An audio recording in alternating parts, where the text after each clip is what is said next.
Hello friends, स्वागत है आपका हमारे इस YouTube channel Acer study points पे। फ्रेंड्स, आज हम लोग जो चीज़ सीखने वाले हैं वो बहुत ही इंपॉर्टेंट होने वाला है, क्योंकि ये जो सवाल आपको बोर्ड पे दिख रहा है ये सवाल आपके केवल 9th क्लास का ही नहीं 10th क्लास के भी एग्जाम में, बोर्ड एग्जाम में पूछे जाते हैं। तो इसके लिए ये बहुत ही इंपॉर्टेंट क्वेश्चन होगा 9th और 10th दोनों क्लास के बच्चों के लिए।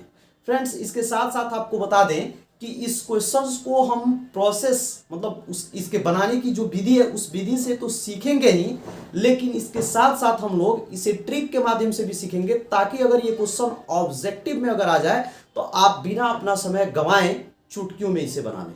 ठीक है ना फ्रेंड्स? तो चलिए स्टार्ट करते हैं। पहले हम लोग प्रोसेस सीखेंगे यानी कि विधि, बाद में इसी क्वेश्चन को हम लोग ट्रिक से बना लेंगे। ठीक है ना फ्रेंड्स? तो चलिए, प्रोसेस क्या है इसका, इसे हम लोग हल करेंगे और देखेंगे। सबसे पहले आपको क्या दिख रहा है फ्रेंड्स क्वेश्चन में कि 0.6 टू द पावर रेकड़ी यानी बार, 0.6 टू द पावर बार यानी कि 0.6 के पावर रेकड़ी है, बार है। इसको जो है आपको P/Q के रूप में लिखना है फ्रेंड्स, या इसी को बोलेगा कि परिमेय संख्या के रूप में लिखे तो बात वही होता है, P/Q या परिमेय संख्या। ये जो बार इसके ऊपर लगाया हुआ है यानी इसके ऊपर जो रेकड़ी दिया हुआ है, इसका मतलब क्या होता है फ्रेंड्स? तो इसका मतलब ये होता है कि ये जो जिस नंबर पे ये बार लगा दिया, इसका मतलब ये हुआ कि ये बार बार आएगा। जिस नंबर के ऊपर मतलब रेकड़ी लगा दिया या बार लगा दिया, तो इसका मतलब ये है कि वो बार बार आएगा। कैसे? तो देखिए ऐसे 0.6 का पावर रेकड़ी है तो इसका मतलब हुआ 6 6 6 6, ऐसे बार बार ये आते रहेगा। ठीक है ना फ्रेंड्स? तो मतलब ऐसे ये बार बार आते रहेगा। तो अब इसको हम लोग अगर हल करने जाएं तो ये क्या होगा, तो लिखेंगे फ्रेंड्स इसको ऐसे, माना कि क्या माना कि फ्रेंड्स, माना कि x बराबर 0.6666 मतलब रेकड़ी था, उसके लिए 6 6 6 6 बार बार आएगा, रेकड़ी हटा दिए तो 0.6666, इसको हम मान लेंगे समीकरण 1। ठीक है ना फ्रेंड्स? अब हमको इसमें करना क्या है, इसमें आपको करना यही है कि आपको जो है जो भी आपको क्वेश्चन मिले, पहले तो इसे x बराबर इतना मान लेना है, बार उसका हटा देना है, और जिसके ऊपर बार हो यानी रेकड़ी हो उसको बार बार रिपीट करा देना है, और रिपीट कराते हुए इक्वेशन फर्स्ट मान लेना है।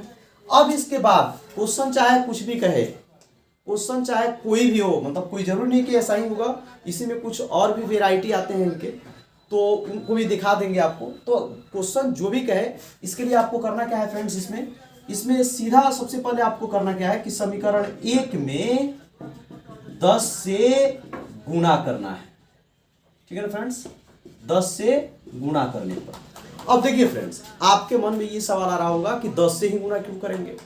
तो देखिए फ्रेंड्स, ये दशमलव वाला है, 10 से गुणा करने पर थोड़ा आसान होता है। ठीक है ना फ्रेंड्स? आप दूसरे किसी संख्या से गुणा करिएगा तो थोड़ा दिक्कत होगा, तो 10 से गुणा करना थोड़ा आसान होगा। 10 से कर सकते हैं, 100 से कर सकते हैं, 1000 से कर सकते हैं, बट 10 बेहतर रहेगा आपके लिए। इसी से गुणा करिए और बिना किसी से सलाह लिए, बिना किसी से कुछ पूछे जाने, एकदम बिंदास, जैसे क्वेश्चन आपको मिले फटाक से उसमें इक्वेशन बना के समीकरण 1 बनाइएगा उसे, और फटाक से उसे 10 से गुणा कर दीजिएगा। ठीक है फ्रेंड्स? जैसे हमने किया समीकरण 1 में क्या लिखे हैं, 10 से गुणा करने पर। अब देखिए फ्रेंड्स, 10 से गुणा करेंगे तो क्या होगा, 10 में जब x से गुणा करेंगे तो ये हो जाएगा 10x, और फिर इधर भी 10 से जब गुणा करेंगे तो बताया है कि 10 से गुणा करना थोड़ा आसान होता है। तो वो कैसे होगा, देखिए यहाँ पे जब इसमें हम 10 से गुणा करेंगे तो ये पॉइंट जो है यहाँ से हट के एक स्टेप बाद आ जाएगा, यानी यहाँ पे आ जाएगा, एक स्टेप के बाद आ जाएगा, यानी कि ये पॉइंट अब 6 के बाद आ जाएगा। तो ये हो जाएगा friends 6.6666 dot dot dot equation second. Friends, आप जो है सोच रहे होंगे कि सर ये जीरो कहाँ ले गए आप, जीरो क्यों हटा दिए हैं? तो फ्रेंड्स, आपको बता दें कि जीरो यहाँ लगाइए या मत लगाइए, इससे कोई फर्क नहीं पड़ता है। बट अगर यहाँ पे जीरो की जगह पर अगर कोई नंबर हो तो जीरो हटाना, जैसे यहाँ पे हटाना जरूरी नहीं है, हटा भी सकते हैं, रख भी सकते हैं, लेकिन अगर कोई दूसरा डिजिट हो जीरो के अलावा तब उसे आपको रखना जरूरी है, उसे मत आप हटा दीजिएगा तो गड़बड़ हो जाएगा। ठीक है ना फ्रेंड्स? तो आप जीरो रख भी सकते हैं या छोड़ भी सकते हैं, कोई फर्क नहीं पड़ने वाला। दूसरा बात यह है फ्रेंड्स कि आप काउंट मत करने लगिएगा कि जैसे 2 4 5 6 यहाँ पे लिखा गया था, और फिर यहाँ पे 1 2 3 4 5 यहाँ पे 6, मतलब 6 टाइम्स जो है 6 आ गया, मतलब 6 बार 6 आ गया। अब ये आप काउंट मत करिएगा। कारण क्या है फ्रेंड्स कि जब आप काउंट करने जाइएगा तो आपको सबसे पहले बता दें कि यहाँ पर डॉट डॉट डॉट दिया गया है, यहाँ पर भी डॉट डॉट डॉट दिया गया है। इसका मतलब ये हुआ कि अनलिमिट है, इसका लिमिट नहीं है। ये 5 ही को थोड़ी है जो आप 5 दिख रहे हैं, 6 थोड़ी है, ये मतलब अनलिमिट है। तो इसीलिए आप इसको काउंट कभी मत करिएगा, जितना लिखना वो लिख दीजिएगा, बाकी डॉट डॉट डॉट कर दीजिएगा। ठीक है ना फ्रेंड्स। तो अब आपका बन गया इक्वेशन फर्स्ट और इक्वेशन सेकेंड। अब फ्रेंड्स आपको करने क्या है, जब इक्वेशन फर्स्ट और सेकेंड बन जाए तब इक्वेशन फर्स्ट और सेकेंड दोनों को देखना है। देखना कैसे है फ्रेंड्स, आपको देखना ये है कि पॉइंट के बाद यहां पर जो डिजिट है, जितना डिजिट है, मतलब पॉइंट के बाद जो डिजिट यहां पे है वही डिजिट यहां पे भी पॉइंट के बाद है कि नहीं, यही देखना है। बात को समझिए, हमको देखना है कि इक्वेशन सेकेंड में पॉइंट के बाद जो जो डिजिट है जैसे जैसे वैसे वैसे उतना ही, मतलब वही डिजिट इक्वेशन फर्स्ट में है या नहीं। इस बात को थोड़ा ध्यान से सुनिएगा, फिर मैं एक बार रिपीट कर देता हूं। अगर इस बात को भूल जाइएगा तो फिर प्रॉब्लम में पड़ जाइएगा। हमने क्या बोला कि पॉइंट के बाद जो जो डिजिट यहां इक्वेशन सेकेंड में है सेम वही डिजिट इक्वेशन फर्स्ट में है या नहीं, मतलब पॉइंट के बाद जॉन मतलब दशमलव के बाद जो जो अंक यहां पर आपको दिख रहे हैं वही अंक इक्वेशन फर्स्ट में यानी समीकरण एक में जो है आपको दिख रहे हैं कि नहीं। अगर दिख रहे हो फ्रेंड्स, अगर वही सेम डिजिट दिख रहे हैं तो आप इक्वेशन सेकेंड में से इक्वेशन फर्स्ट को घटा लीजिएगा। जैसे यहाँ पे देखिए पॉइंट के बाद 6 6 6 6 6 दिख रहा है, यहाँ भी पॉइंट के बाद 6 6 6 6 दिख रहा है, यानी सेम दिख रहा है। तो हम क्या करेंगे फ्रेंड्स, इक्वेशन सेकेंड में से फर्स्ट को घटा लेंगे, यानी इसको लिखेंगे फ्रेंड्स कि समीकरण 2 में से एक को घटाने पर। ठीक है ना फ्रेंड्स।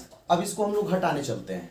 तो 2 में से जब एक को घटाइएगा तो 10x में से एगो x घटेगा, तो कितना आएगा फ्रेंड्स 9x। ठीक है ना फ्रेंड्स, 9x। अब देखिए फ्रेंड्स 10x में से एक x घटा के आप 9x तो लिख दिए। अब यहाँ पे क्या करना है, इसमें से ही पूरा को घटाना है। तो आपने क्या देखा था कि पॉइंट के बाद यहाँ, पॉइंट के बाद यहाँ, ये दोनों सेम है। तो फ्रेंड्स जब सेम में से सेम घटाया जाता है, यानी 2 में से 2 घटाए तो क्या बचेगा 0। यानी कि इसका मतलब ये हुआ कि जब ये सेम है तो ये पॉइंट के बाद वाले को अगर इसमें से इसको घटाएंगे तो ये सब क्या हो जाएंगे 0। और आप जानते हैं फ्रेंड्स कि पॉइंट के बाद 0 की वैल्यू नहीं होती है। तो अब आपको इधर का सब छोड़ देना है और पॉइंट के इधर देख लेना है लेफ्ट साइड में क्या है, और यहाँ पर पॉइंट के लेफ्ट साइड में क्या है, लेफ्ट साइड वाले को लेफ्ट साइड वाले से घटा देंगे। यानी पॉइंट के लेफ्ट साइड में है 6, यहाँ पॉइंट के लेफ्ट साइड में है 0, तो 6 में से 0 को सब्सट्रैक्ट कर लेंगे। तो 6 से 0 जब सब्सट्रैक्ट होगा फ्रेंड्स तो क्या हो जाएगा 6। अब इस तरह से फ्रेंड्स ये x रुक गया और ये 6 यहीं पे रहेगा और ये 9 इसके साथ इंटू में है तो आके डिवाइड हो जाएगा, यानी कि ये हो जाएगा 6/9। ठीक है ना फ्रेंड्स। अब जब ये 6/9 हो गया, अब इसको आप काट सकते हैं, 3 2 जा 6, 3 3 जा 9, तो इस तरह से x का वैल्यू आ गया 2/3। ठीक है ना फ्रेंड्स, और यही रहा आपका आंसर। तो उम्मीद है फ्रेंड्स कि ये आपको बहुत अच्छे तरह से समझ में आ गया होगा।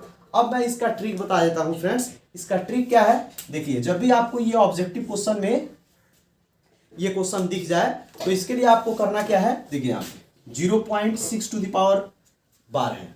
आपको कुछ नहीं करना है, इसमें जो भी आपको नंबर दिख रहा हो, जो भी नंबर दिया हुआ हो, जो भी संख्या दिया हुआ हो, उस पूरे संख्या को आपको लिख लेना है। तो ये संख्या 06 का मतलब 6 से ना हुआ फ्रेंड्स, 6 हो गया। अपॉन अगर एगो डिजिट के ऊपर अगर बार रहेगा तो नीचे 1 9 देंगे, अगर 2 गो डिजिट के ऊपर बार होगा तो नीचे 2 गो 9 दे देंगे।